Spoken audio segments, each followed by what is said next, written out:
আসসালামু আলাইকুম। আপনারা তো কম বেশি আমার হাতে সবকিছু রান্না দেখেছেন এবং রেসিপি দেখেছেন। আজকে আমার আম্মুর হাতের লেটকা খিচুড়ি রেসিপি আমি আপনাদের দেখাবো। সে এমন ভাবে রান্না করে মাশাআল্লাহ মুখে লেগে থাকার মতো। এটা রেস্টুরেন্টকে হার বানাবে এমন একটি মজাদার রেসিপি যা আপনারা যদি একবার বানিয়ে খান বারবার খেতে চাবে এরকম একটা মজাদার রেসিপি। চলেন দেরি না করে আপনাদের দেখে লাইক কমেন্ট সাবস্ক্রাইব করতে ভুলবেন না এরকম ভিডিও পাওয়ার জন্য।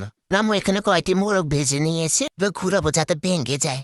কিছুনা ডাল নিয়েছি, মুসুরি ডাল, মটরশুঁটি, মুগ ডাল ও ভেজে নিয়েছি।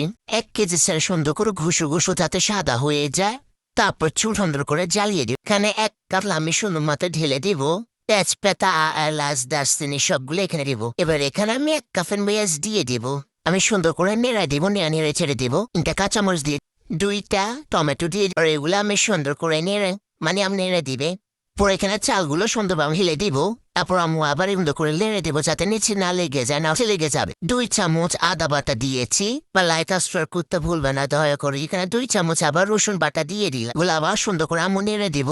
হলো 2 চামচ দিয়ে দিব মশলা, চামচ দিয়ে দিব সুন্দর মতে।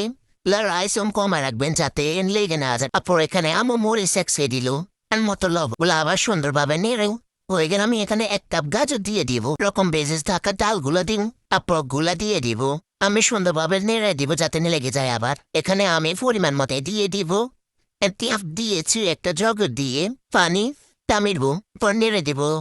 গুলো হয়ে দেখুন বন্ধুরা কত সুন্দর হয়েছে। এরকম যদি ইফতারে বানিয়ে খেতে আর কি লাগে। আমার হাতের রান একদম মাশাআল্লাহ লাটকে খিসারো মুখে লেগে রাখার মতো এটাই হার মানাবে।